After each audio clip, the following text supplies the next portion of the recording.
So we've introduced the VCG procedure and gone through an example of how it works in terms of setting a price for one advertiser.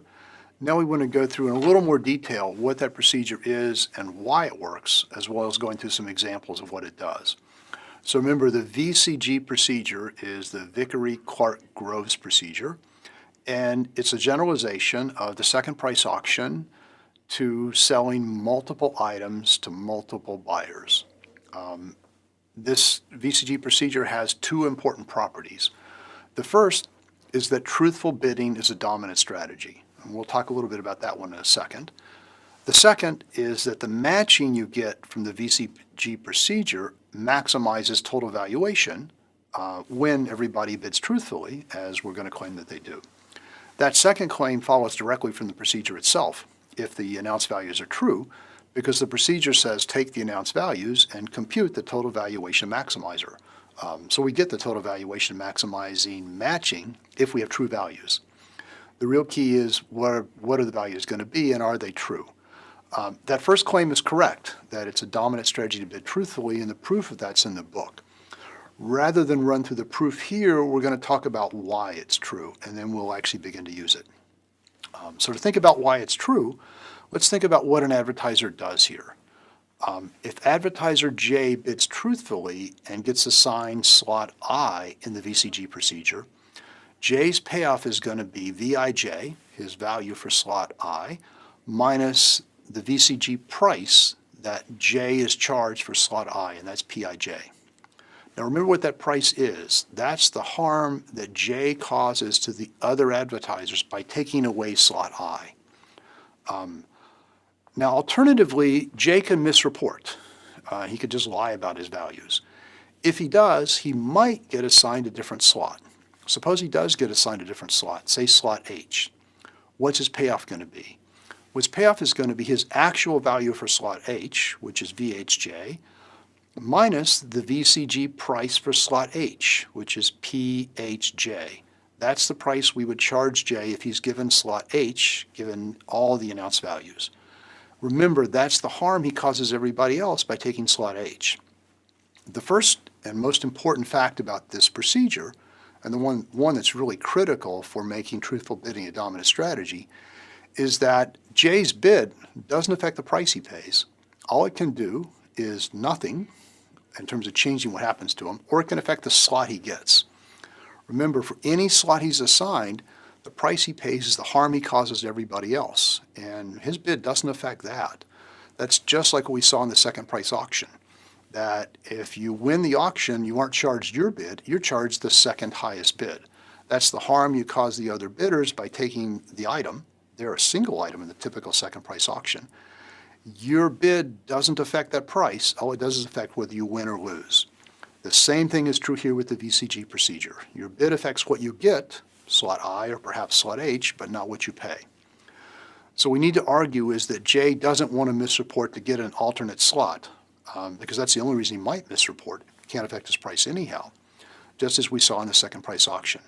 So we want to argue that VIJ minus PIJ is at least as big as VHJ minus PHJ. And the proof of this is in the book, but the intuition for it is reasonably straightforward, even though the proof is actually quite complicated. The intuition is that, look, we've assigned J slot I because that was what we needed to do in order to maximize total valuation given all the announced values. If instead we're forced to assign him H because he misreported his value, then we're still doing the best we can to maximize total valuation, but we're constrained to give J the wrong slot because he announced the wrong value. That can't raise total valuation, obviously, and in fact, it can't even make J better off. That's the key to the argument that says that J is going to tell the truth. Now let's go on and assume that, in fact, everybody tells the truth, as they will in this procedure, because it's a dominant strategy. What happens? What do the prices actually look like? It's what price do we charge each advertiser for each slot? Let's go back to the example we've been carrying along for a while, where we have 4 slots and 4 advertisers with these values we see up here for them. The total valuation maximizing matching, if everybody tells the truth, is to give slot 1 to C, slot 2 to D, slot 3 to A, and slot 4 to B. and we've seen that a couple of times now. What are we going to charge C for slot 1? Well, we went through this before. We won't do the details again. It's going to be the harm that C causes to the others by taking away slot 1.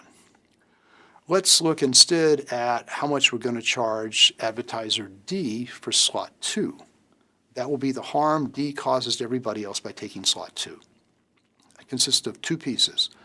First, we want to ask, what can we do if D is gone, but we actually have all the slots?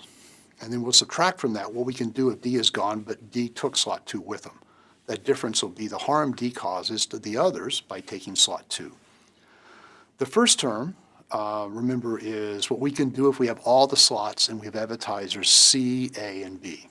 We're clearly going to give slot 1 to advertiser C because he has highest value for it. So that's going to give us a value of 80. If D is gone, we're going to give slot 2 to A and slot 3 to B, generating another 40 plus 3. Alternatively, if D is gone and he took slot 2, the best we can do is give slot 3 to A and slot 4 to B, generating 15 plus 1. The difference of those two terms in parentheses is 27.